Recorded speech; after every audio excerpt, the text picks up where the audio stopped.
Sponsored by Sagewood at Daybreak.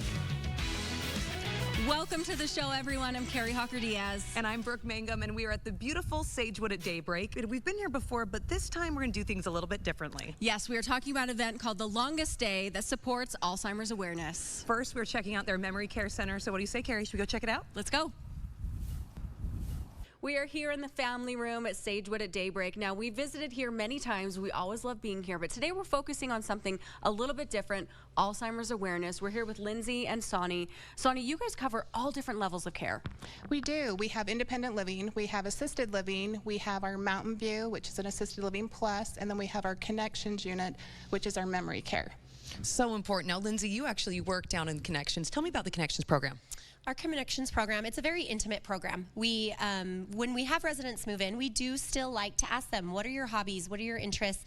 And we base our programming off of that. Things maybe from raising their children growing up, a childhood thing, some talent or thing they like. Very intimate. We keep them engaged from morning to night. Different activities we offer, such as things, lots of music. We go on bus rides, outings. We learn history. We celebrate big events coming up, fun events like Popcorn Day, or we just had Donut Day. We love Popcorn and Donut Day.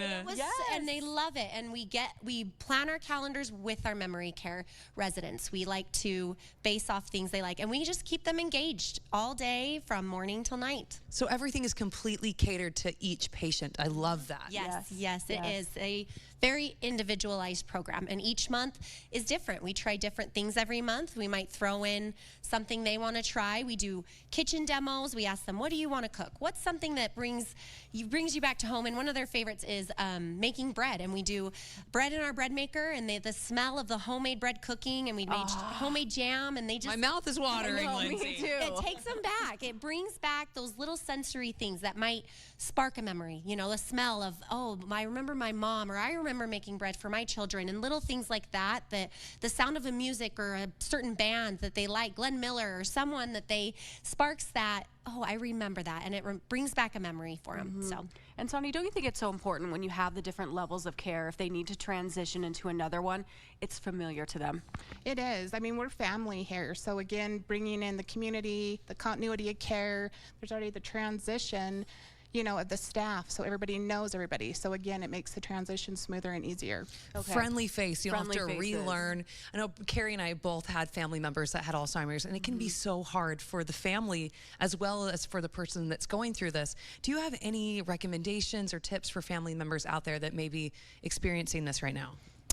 I think just be patient, and it's a process, and it's hard. It's hard as employees here and being part of their family to see their family go through that.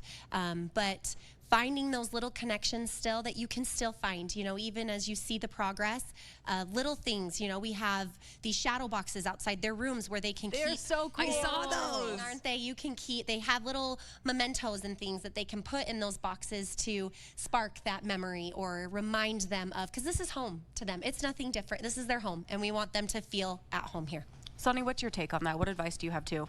I recommend that the families come down and stay involved. I mean, we have volunteer groups. We have some that love to come and help the ladies paint their fingernails, different games. Recently, we just also had an outside agency that came in and did a virtual tour, a dementia tour. So our staff as well gets to know what it's like being in the mind of a resident that has dementia. Yeah. Why do you do what you do? Because I know you love your job so much. I do. I love it. I mean, it's like working at Grandma and Grandpa's house every day. I've got 80, 90 more Grandma and Grandpas. So again, it's just, it makes me feel good seeing a smile on their face, welcoming. I mean, I love the older generation. They have just so many, stories. They've started out as nurses, or we have a lot of vets. I mean, they're just amazing people. Incredible. With a lot of love. Yes. Oh, Lindsay, it's so obvious that you're so passionate about what you do. How did you get started? I got my job here. I was a volunteer about a year and a half ago. I'm local. I live by, and I came here for a volunteer program, and I just thought someday I want to work there. I left with such a good feeling. And not just with the residents, the staff. We are family. We're not just a place for people to go and live. We're family here. You feel that here. You do immediately. Everybody is family, and it's just to leave at the end of the day feeling satisfied and just fulfilled is it's great to have a purpose in their lives as well. Well, we're going to talk about a special day honoring Alzheimer's awareness in a little bit, and there's some friendly competition going on. Yes. Now, Brooke, can I challenge you to a little golf here? Oh, it's on, Kari. I don't even think you know what's up yet.